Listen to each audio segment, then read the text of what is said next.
Hello everyone, हम लोग बात करने जा रहे हैं सेंट्रल डोग्मा के बारे में। तो सेंट्रल डोग्मा में क्या होता है, ये एक बायोलॉजिकल प्रोसेस होती है जिससे हमें ये पता चलता है कि जो भी इंफॉर्मेशन आपके जीन में प्रेजेंट है उससे कैसे एक फंक्शनल प्रोडक्ट मतलब प्रोटीन की सिंथेसिस होगी।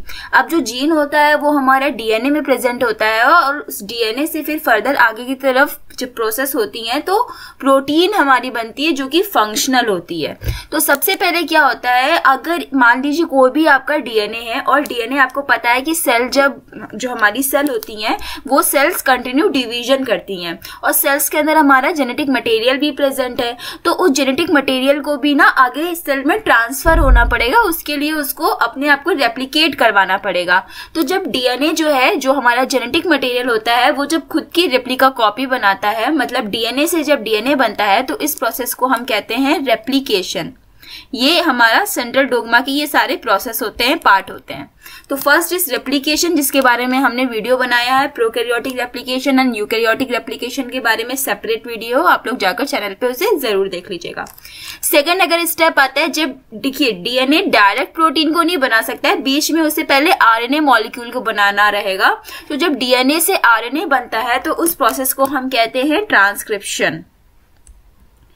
ये ट्रांसक्रिप्शन आपका सेकेंड प्रोसेस होता है। इसी ट्रांसक्रिप्शन को हम दूसरे नाम से जान सकते हैं आरएनए सिंथेसिस, क्योंकि यहाँ पर डीएनए से क्या बन रहा है, आरएनए बन रहा है, इस वजह से इसे हम आरएनए सिंथेसिस भी कह सकते हैं। फर्दर जब जो आपका आरएनए होता है वो किसी प्रोटीन में कन्वर्ट होगा, पॉलीपेप्टाइड चेन बनाएगा, तो इस प्रोसेस को हम कहते हैं ट्रांसलेशन। इसी ट्रांसलेशन को हम कह सकते हैं प्रोटीन सिंथेसिस। मतलब अब यहाँ पर जो भी आपके जीन में जो भी सीक्वेंस प्रेजेंट था, जो भी इंफॉर्मेशन थी, वो फंक्शनल प्रोडक्ट के फॉर्म में आपको मिल चुकी है, जिससे आप प्रोटीन का नाम दे रहे हो, और प्रोसेस कहलाती है प्रोटीन सिंथेसिस। वहीं एक और प्रोसेस होती है जब आरएनए मॉलिक्यूल डीएनए को वापस बना रहा हो। बहुत सारे वायरसेस में आपने देखा होगा कि आरएनए डीएनए को बनाता है, तो जब आरएनए डीएनए को बनाता है तो उसे हम कहते हैं रिवर्स ट्रांसक्रिप्शन। इसे रिवर्स ट्रांसक्रिप्शन इसलिए कह रहे हैं क्योंकि ट्रांसक्रिप्शन क्या था, हमारा ट्रांसक्रिप्शन था जब डीएनए से आरएनए बन रहा था, और वापस जब आरएनए से डीएनए बनेगा तो ये प्रोसेस ट्रांसक्रिप्शन की रिवर्स हो गई है, इस वजह से इस प्रोसेस को कहते हैं रिवर्स ट्रांसक्रिप्शन। आज इस वीडियो में जो हम डील करेंगे वो है प्रोसेस नंबर 2, जिसका नाम है ट्रांसक्रिप्शन या फिर आरएनए सिंथेसिस। सो हम लोग बात कर रहे हैं ट्रांसक्रिप्शन, जिसे हम आरएनए सिंथेसिस के भी नाम से जानते हैं। इसमें क्या होता है, इसमें आप देख सकते हो ये जो आपका डबल स्टैंडर्ड डीएनए मॉलिक्यूल होता है, ये डीएनए मॉलिक्यूल के अंदर जीन प्रेजेंट होता है और यही जीन के अंदर इंफॉर्मेशन होती है जो कि कन्वर्ट होगी in the form of mRNA. तो ट्रांसक्रिप्शन में क्या होगा, डीएनए से क्या बनेगा, आपका एमआरएनए बनेगा। अगर हम इस स्ट्रक्चर को जूम करके देखें तो आपको पता है डीएनए में एक स्टैंड जो होता है वो 5 to 3 प्राइम पे होता है और उसका जो अपोजिट स्टैंड होता है वो 3 to 5 प्राइम पे होता है।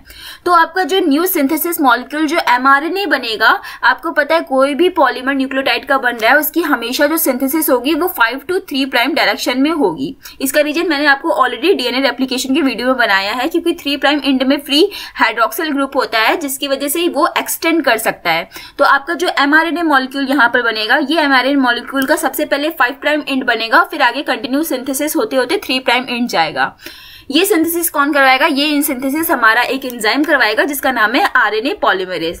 जैसे डीएनए पॉलीमरेज में क्या था, डीएनए पॉलीमरेज डीएनए के सिंथेसिस करवा रहा था, उसी तरीके से आपका RNA polymerase RNA mRNA molecule की सिंथेसिस कराएगा। तो अब ये सिंथेसिस कैसे होती है, यहाँ पर कुछ टर्म्स आप लोग समझिए। जो एमआरएनए की सिंथेसिस करवा रहा है, अब एमआरएनए की सिंथेसिस के लिए क्या करना होगा, आपको डीएनए का जो फ्रेम है उसको पढ़ना पड़ेगा। तो यहाँ पर जो आपका आरएनए पॉलीमरेज एंजाइम होता है, ये क्या करता है, ये जो डीएनए का स्टैंड है, इस डीएनए के स्टैंड में जो जीन प्रेजेंट है उसको रीड करता है और रीड करने के बाद वो वहां पर एमआरएनए मॉलिक्यूल की सिंथेसिस करवाता है। तो मान लीजिए कौन सा स्टैंड को वो रीड करेगा, अगर ये मैंने बोला है कि जो एमआरएनए है वो 5 to 3 डायरेक्शन में बन रहा है, इसका मतलब वो रीडिंग कौन सा कर रहा होगा, वो रीडिंग करेगा 3 से 5 प्राइम वाली डायरेक्शन को रीड करेगा। जिस स्टैंड को आरएनए पॉलीमरेज रीड करता है और एमआरएनए बनाता है, उस स्टैंड को हम कहते हैं टेम्पलेट स्टैंड। तो ये टेम्पलेट स्टैंड क्या होता है, जिस मॉलिक्यूल को रीड किया गया है और रीड करने के बाद जो मॉलिक्यूल बना है उसे हम क्या कह रहे हैं, टेम्पलेट स्टैंड। वहीं आप देखोगे टेम्पलेट स्टैंड के जस्ट अपोजिट वाला जो स्टैंड होता है ऊपर की तरफ, इसे हम क्या कहते हैं, इसे हम कहते हैं नॉन टेम्पलेट स्टैंड, क्योंकि भैया इसको रीड नहीं किया जा रहा है, ये नॉन टेम्पलेट है। टेम्पलेट मॉडल की तरह कौन यहाँ पर है, नीचे वाला स्ट्रैंड जो 3 प्राइम से 5 प्राइम डायरेक्शन में है। अगर आप देखोगे कि आपको पता है कि जो बेसिस होते हैं यहाँ पर प्रेजेंट होते हैं वो एक दूसरे के कॉम्प्लीमेंट्री होते हैं, मतलब ए की जगह टी आएगा, टी की जगह ए आएगा, जी की जगह सी आएगा और सी की जगह जी आएगा, ये आपको पता है। तो अब आप खुद सोचो यहाँ पर जो mRNA बनेगा वो ए की जगह क्या आएगा, ए की जगह यहाँ पर टी आना चाहिए, लेकिन आपको पता है कि आरएनए मॉलिक्यूल में थाइमीन की जगह यूरासिल प्रेजेंट होता है, तो यहाँ पर यू आएगा, फिर आपको क्या है टी की जगह ए आएगा, फिर जी की जगह सी आएगा और सी की जगह जी आएगा, फिर से अगेन यहाँ पर ए है, ए की जगह यू आएगा, टी की जगह यहाँ पर ए आएगा, जी की जगह सी आएगा और सी की जगह यहाँ पर जी आएगा। अगर आप इस स्ट्रैंड के mRNA के स्ट्रैंड को देखोगे और ऊपर वाला नॉन टेम्पलेट स्ट्रैंड को अगर आप लोग देखोगे तो आपको समझ में आएगा यहाँ पर ये दोनों काफी ज्यादा एक दूसरे से मिल रहे हैं। खाली फर्क क्या है, यहाँ पर टी का फर्क और यहाँ पर यू का फर्क है, बाकी ये दोनों स्ट्रैंड नॉन टेम्पलेट और mRNA आपका एक दूसरे से मिल रहा है। तो एग्जैक्टली इसी की कॉपी ही तो बनी है। तो जो नॉन टेम्पलेट स्ट्रैंड है इसको इसी वजह से हम कोडिंग स्ट्रैंड भी इसलिए कहते हैं। तो नॉन टेम्पलेट कोडिंग स्ट्रैंड भी इसे हम लोग नाम देते हैं। वहीं जो नीचे वाला स्ट्रैंड है जो टेम्पलेट की तरह बिहेव कर रहा है इसे हम क्या बोल देंगे, इसे हम बोल देंगे नॉन कोडिंग स्ट्रैंड। बेचारा सारा काम तो यही करवा रहा है, रीड अपने आपको यही करवा रहा है, लेकिन फिर भी क्या है ये नॉन कोडिंग है टेम्पलेट स्ट्रैंड होने के बावजूद। वहीं अगर हम बात करें इसके स्ट्रैंड को हम एंटी सेंस स्ट्रैंड भी कहते हैं। एंटी सेंस मतलब ये सेंस नहीं है इसके पास, कोई काम तो कर रहा है, ये फ्री का काम कर रहा है, लेकिन इसको नॉन कोडिंग कह दिया गया है और ये एंटी सेंस है। वहीं जो कोडिंग स्ट्रैंड है जो कुछ नहीं कर रहा था, बस अपनी कॉपी की तरह वहां पर बैठा हुआ था, वो कौन सा स्टैंड है, वो आपका सेंस स्टैंड है। तो ये सारे टर्म्स को आप लोग को याद रखना है अच्छे से कि कौन कौन से टर्म्स यहाँ पर आ रहे हैं। आरएनए के सिंथेसिस कराने के लिए हमें जो एंजाइम चाहिए वो है आरएनए पॉलीमेरेज। अगर हम प्रोकैरियोट्स की बात करें तो प्रोकैरियोट्स में जो आरएनए पॉलीमेरेज होता है वो लगभग 6 सब यूनिट का मिलके बना होता है। इसके पास अल्फा की 2 यूनिट्स होती हैं, बीटा डैश रहती है इसके पास, और इसके पास रहती है यहाँ पर ओमेगा सब यूनिट, और इसके पास एक और सब यूनिट होती है जो अलग होती है जिसका नाम है सिग्मा सब यूनिट। तो 1 2 3 4 5 6 ये टोटल 6 यूनिट्स का एंजाइम बना होता है, जिसमें से जो आपकी अल्फा 2 बीटा डैश और ओमेगा यूनिट्स हैं ये आपकी कोर यूनिट्स होती हैं, और जो यहाँ पर सिग्मा है वो आपका सिग्मा फैक्टर की तरह रिकॉग्नाइज किया जाता है, ये अलग से यहाँ पर यूनिट आती है। जब सिग्मा फैक्टर और कोर सब यूनिट्स मिल जाती हैं तो इस एंजाइम को हम कहते हैं होलो एंजाइम। मतलब इसे काम करने के लिए इन दोनों का ही रीयूनियन होना, एसोसिएशन होना वहां पर बहुत जरूरी होता है। कोर एलिमेंट्स के साथ यहाँ पर कौन आ जाएगी, कौन यहाँ पर सिग्मा सब यूनिट आपकी आती है, तब ये पूरा अपना वर्क करता है और प्रोसेस में आता है। तो डीएनए से हमारा एमआरएनए बनेगा, लेकिन डीएनए में ऐसी क्या चीज प्रेजेंट होती है जिससे हमें ये पता चलता है कि सिंथेसिस यहाँ से स्टार्ट होगी।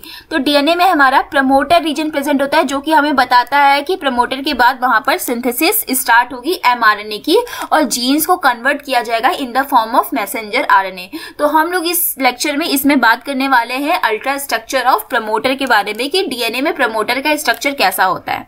तो डीएनए में सबसे पहले क्या होता है, जहां से सिंथेसिस स्टार्ट होगी, जहां से यहाँ पे आपके जीन्स प्रेजेंट है, मान लीजिए ये जीन्स यहाँ पर प्रेजेंट है, ए टी जी सी कुछ भी यहाँ पर बेसिस प्रेजेंट है जो कि जीन्स की तरह है। इन जीन्स की सिंथेसिस होगी यहाँ पर आपकी एमआरएनए में, ये एमआरएनए में यहाँ पर सिंथेसिस होगी। तो जहां से जीन्स की सिंथेसिस स्टार्ट होगी, फर्स्ट जो पॉइंट होगा उसे हम लोग +1 से डिनोट करेंगे, और ये क्या होता है, ये हमारा कोडिंग रीजन होता है। ठीक है, उसके बाद +1 अगर हम कोडिंग रीजन की तरफ जा रहे हैं तो ये हमारी क्या होती है, ये हमारी डाउन स्ट्रीम होती है, और अगर हम लोग कोडिंग रीजन के इस तरफ जा रहे हैं तो ये हमारी होती है अप स्ट्रीम। तो आप डीएनए में देखोगे तो कोडिंग रीजन के जो अपस्ट्रीम होता है यहाँ पर बहुत से रीजन्स प्रेजेंट होते हैं, जिसमें से एक रीजन होता है जो आपका -10 पे प्रेजेंट होता है। -10 का मतलब क्या है कि +1 यहाँ है, फिर यहाँ पर होगा -1, -2, -3, -4, -5, -6, -7, -8, -9, -10 रीजन पे यहाँ पर आपके कुछ सीक्वेंसेस प्रेजेंट होते हैं। उन सीक्वेंस का नाम क्या है, TA, TAAT, ये रीजन्स प्रेजेंट होते हैं -10 एलिमेंट पे, मतलब -10 यहाँ कहीं सेंटर पे आ रहा होगा। तो ये लगभग 6 बेस पेयर के ये रीजन्स होते हैं और इन रीजन्स को हम कहते हैं टटाट, या फिर यहाँ पर हम इसको नाम देते हैं प्रिब्नो बॉक्स। ये हमारा प्रमोटर का रीजन होता है जहां पर आपका आरएनए पॉलीमरेज आके बाइंड करेगा। इसी को हम कहते हैं -10 बॉक्स, या इसी को हम कहते हैं मेल्टिंग बॉक्स, क्योंकि आपको पता है कि डीएनए कैसा है, कॉइल्ड स्ट्रक्चर है।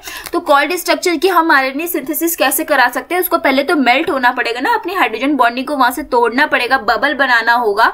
तो इस वजह से इसी रीजन पे बबल बनता है, तो इसे हम लोग इसे मेल्टिंग बॉक्स भी कहते हैं।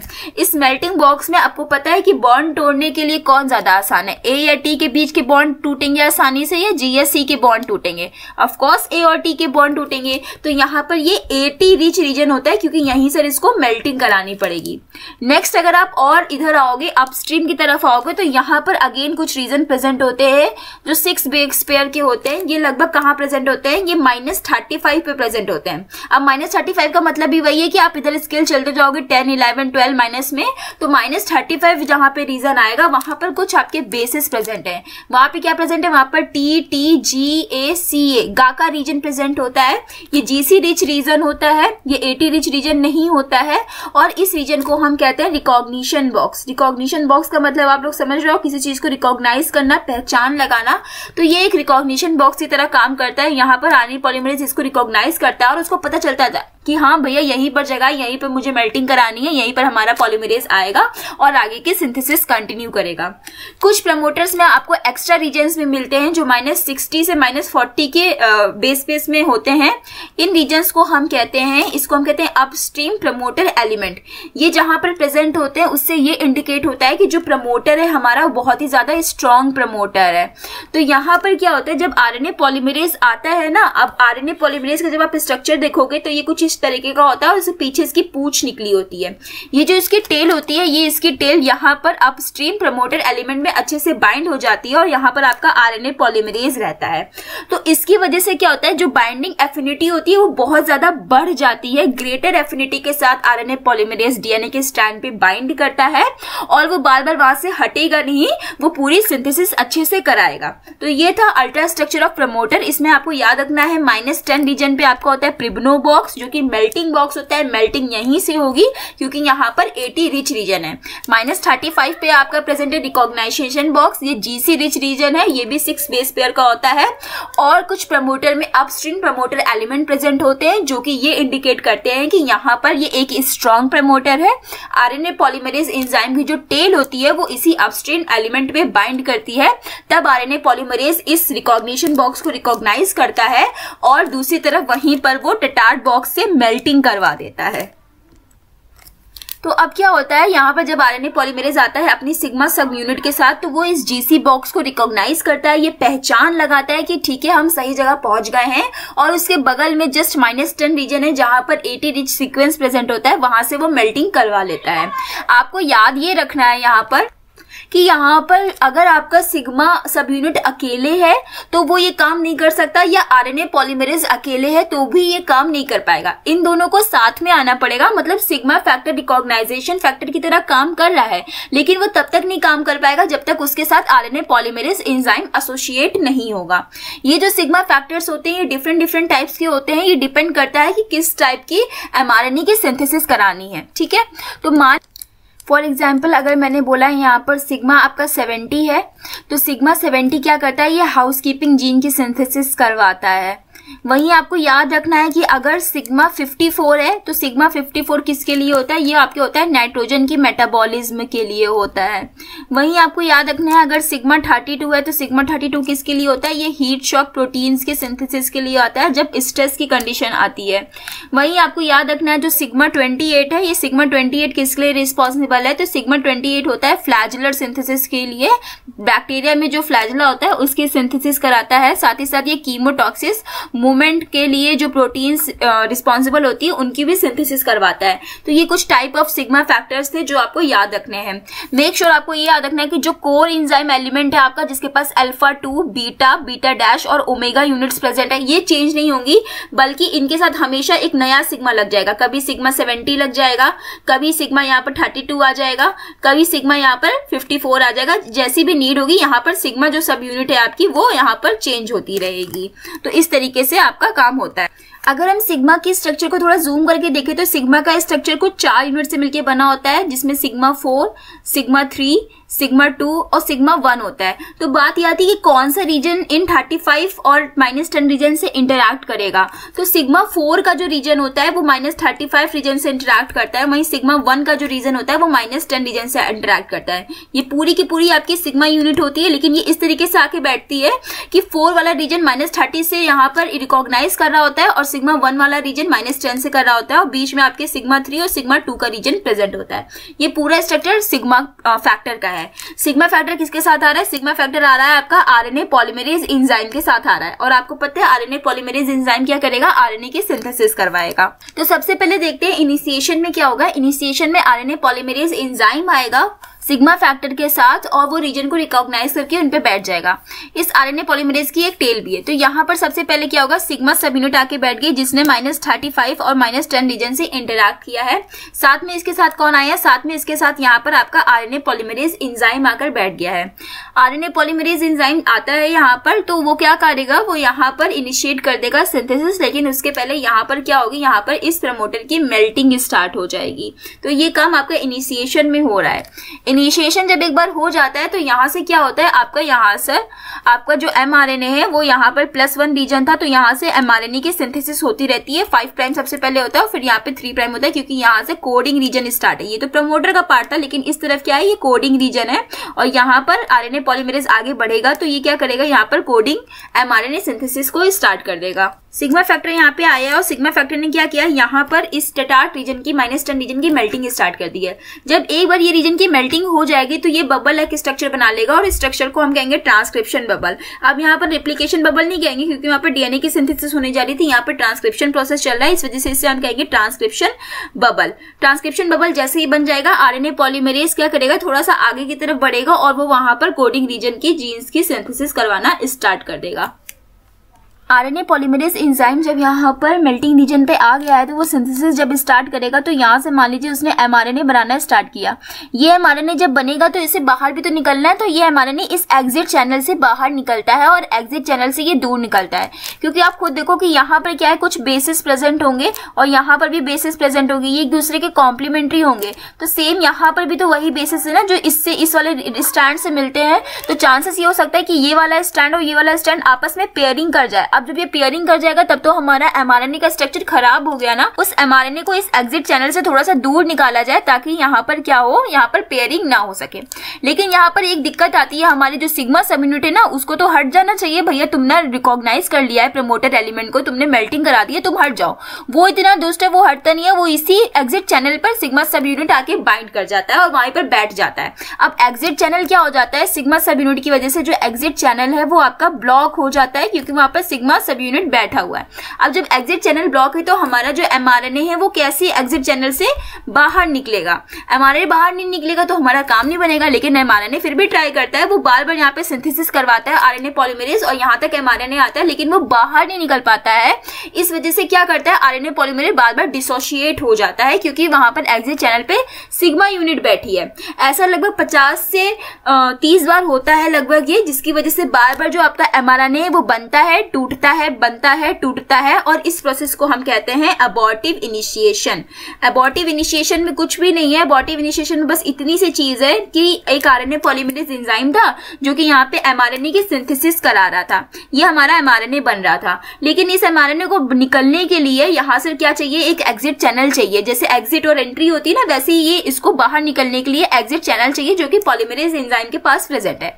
लेकिन इस एग्जिट चैनल पे कौन है? हमारा सिग्मा फैक्टर बैठा हुआ है, इसने एग्जिट चैनल को इतना मोटा है कि एग्जिट चैनल को इसने पूरा बंद कर दिया है। अब हमारा mRNA मॉलिक्यूल कैसे बाहर निकलेगा, तो वो बनता तो है बार बार, लेकिन वो बाहर नहीं निकल पाता है, इस वजह से वो बार बार वहां से टूट जाता है ड्यू टू फोर्स।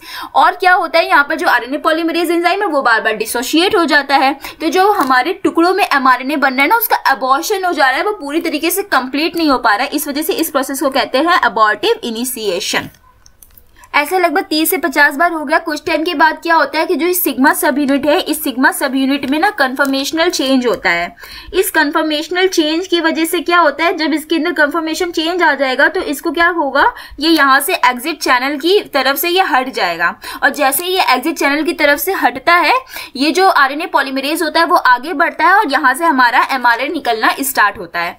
तो उस स्टेप को क्या कहते हैं, उस स्टेप को कहते हैं प्रमोटर क्लियरेंस। प्रमोटर क्लियरेंस में आपको याद रखना है, प्रमोटर क्लियरेंस में क्या हुआ है, इसमें कुछ भी नहीं हुआ, इसमें जो सिग्मा सब यूनिट थी इसने अपने अंदर चेंज लेकर आया, मतलब अपने स्ट्रक्चर में ये चेंज लेकर आया, जिसकी वजह से इसने एग्जिट चैनल को अब लीव कर दिया है। जैसे ही इसने एग्जिट चैनल को लीव कर दिया है, वैसे ही वहां पर क्या होगा, RNA पॉलीमरेज एंजाइम आगे बढ़ेगा, आगे बढ़ के mRNA जो है वो एग्जिट चैनल से बाहर निकलेगा और mRNA की सिंथेसिस स्टार्ट हो जाएगी। इसी प्रोसेस को जब वो पॉलीमरेज जो एंजाइम है, RNA polymerase enzyme promoter region को लीव करता है, आगे बढ़ता है और सिग्मा यूनिट भी एग्जिट चैनल को छोड़ देता है, उसी स्टेप को प्रमोटर क्लियरेंस कहते हैं। प्रमोटर क्लियरेंस, अभी तक बहुत ज्यादा भीड़ लगी हुई थी प्रमोटर वाले रीजन पे, जो टेटाट का रीजन था ना, TA का, वो बहुत -10 जो रीजन था वहां पर बहुत ज्यादा भीड़ थी भाई। देखो वहां पर RNA पॉलीमरेज भी बैठे हुआ था, वहां पर सिग्मा यूनिट भी बैठी हुई थी, बेचारा थक गया था। तो अब उसने क्या कहा कि ठीक है मेरी जगह खाली करो, मुझे अब क्लियर होना है। तो सिग्मा सब यूनिट वहां से हट गया एग्जिट चैनल से, जिसकी वजह से mRNA इस एग्जिट चैनल से बाहर निकलने लगा और जो RNA पॉलीमरेज है वो आगे की तरफ बढ़ा। तो अब वहां पर प्रमोटर रीजन पे कुछ भी नहीं प्रेजेंट है और इस स्टेप को कहते हैं हम promoter clearance. Promoter clearance and abortive initiation, ये आपका दोनों ही स्टेप आपके इनिशिएशन फर्स्ट स्टेप में आता है। अब इसी तरीके से क्या होगा, यहाँ पर जो आपका RNA पॉलीमरेज एंजाइम है वो आगे की तरफ मूव करता जाएगा, टेम्पलेट स्टैंड को रीड करता जाएगा और रीड करते करते वो mRNA को बाहर निकालता जाएगा, mRNA की सिंथेसिस करता जाएगा। इसी कंटिन्यू सिंथेसिस को हम इलॉन्गेशन का नाम देते हैं। अब ये हमारा जो RNA पॉलीमरेज है ये कंटिन्यू आगे बढ़ रहा है और यहाँ से mRNA के सिंथेसिस को करवा रहा है। इस प्रोसेस को हमने इलॉन्गेशन का नाम दिया है। लेकिन बात ये आती है कि मान लीजिए आगे जाके आपका यहाँ पे जो DNA है ये डैमेज है। अगर DNA डैमेज है तब क्या होगा, तब ये हमारा RNA पॉलीमरेज क्या करेगा, किस स्ट्रैंड की सिंथेसिस करवाएगा यहाँ पर। तो उस कंडीशन में जब DNA डैमेज होता है तो यहाँ पे जो आपका RNA पॉलीमरेज एंजाइम है वो क्या करता है, स्टॉप हो जाता है, वो वहीं पर रुक जाता है। उसको समझ में नहीं आता है कि अब मैं क्या करूँ, आगे तो DNA डैमेज है। तो उसकी हेल्प करने यहाँ पर कौन सी प्रोटीन आती है, उसकी हेल्प करने यहाँ पर एक प्रोटीन आती है जिसका नाम है TRCF। ये TRCF जो प्रोटीन है ये क्या करती है, रिकॉग्नाइज करती है कि भैया हाँ डैमेज हुआ है, और रिकॉग्नाइज करने के बाद जो सिग्नल होता है वो RNA पॉलीमरेज एंजाइम को जाकर पहुंचाती है।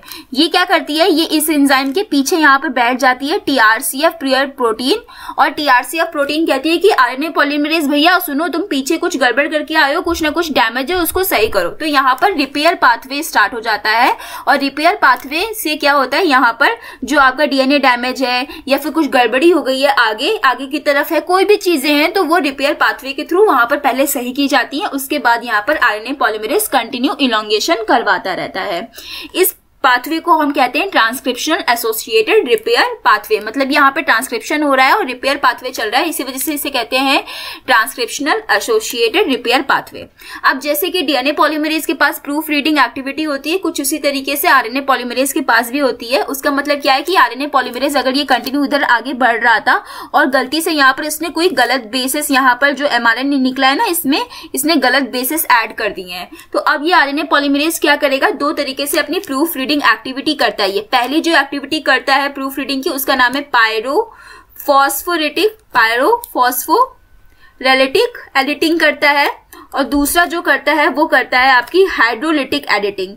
एक है पायरोफॉस्फोरेटिक एडिटिंग और दूसरी है हाइड्रोलिटिक एडिटिंग। ये दोनों ही एडिटिंग के टाइप से, मतलब इन दोनों ही प्रोसेस से RNA क्या करता है, जो गलती किया है उसको सुधार सकता है RNA पॉलीमरेज।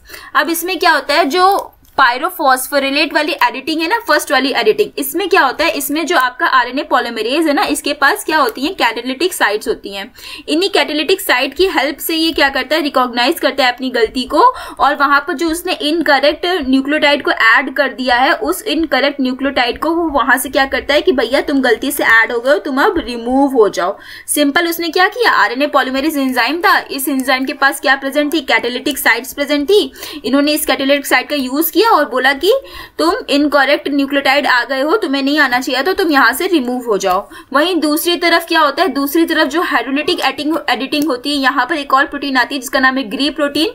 यहाँ पर ग्री प्रोटीन हेल्प करती है आरएनए पॉलीमरेज को क्या करने में, बैक ट्रैक होने में, पीछे मुड़ने में, क्योंकि जो पायरोफॉस्फोलेट वाली एडिटिंग है, उस एडिटिंग में आरएनए पॉलीमरेज बैक ट्रैक नहीं कर सकता है, पीछे नहीं मुड़ सकता है जैसे डीएनए पॉलीमरेज मुड़ता था। लेकिन ये जो ग्री वाली एडिटिंग है, ये क्या करती है, ये इसको बैक ट्रैक कराता है, पीछे मुड़ाता है, और पीछे मुड़ के जो भी इनकरेक्ट न्यूक्लियोटाइड है उसको अगेन वो वहां से रिमूव करा देता है। तो ये दोनों प्रोसेस किस में आती हैं, जब आरएनए पॉलीमरेज गलती कर दिया है या आगे डीएनए डैमेज है, ये दोनों स्टेप इलॉन्गेशन के टाइम पर देखे जाते हैं। अब जब इलॉन्गेशन पूरा हो जाएगा और स्टॉप कोडॉन वहां पे डीएनए में प्रेजेंट होगा, तब क्या करेगा, आरएनए पॉलीमरेज रुक जाएगा और प्रोसेस को टर्मिनेट करेगा। मतलब ठीक है, अब हमारी पूरी तरीके से एमआरएनए की सिंथेसिस हो गई है, अब हमें आगे प्रोसेस रोकनी है। तो ये जो टर्मिनेशन की प्रोसेस होती है, ये अगेन दो टाइप से हो सकती है। पहला जो टर्मिनेशन होता है वो रो डिपेंडेंट होता है, और दूसरा जो टर्मिनेशन होता है वो रो इंडिपेंडेंट होता है। अब इसका मतलब क्या है, इसका मतलब ये है कि रो नाम की एक प्रोटीन है, जिस पाथवे में रो नाम के प्रोटीन का यूज किया जा रहा है वो डिपेंडेंट होगी, और जिसमें यूज नहीं किया जा रहा है वो इंडिपेंडेंट पाथवे आपका कहलाएगा। दोनों ही अलग अलग है। तो पहला हम लोग समझते हैं जिसमें रो प्रोटीन का यूज किया जा रहा है, रो डिपेंडेंट पाथवे में टर्मिनेशन कैसे होता है। तो इसमें क्या होता है, जो आपकी रो प्रोटीन है, पहले इस रो प्रोटीन के बारे में समझते हैं। रो प्रोटीन कैसी है, ये एक होमोहेक्सामर प्रोटीन है। होमोहेक्सामर का मतलब है कि अगेन इसकी 6 सब यूनिट मिलकर एक प्रोटीन बना रही होंगी। ये कैसा काम करती है, तो ये हेलिकेज की तरह भी काम करती है, और इसके पास रोटेशनल एक्टिविटी होती है।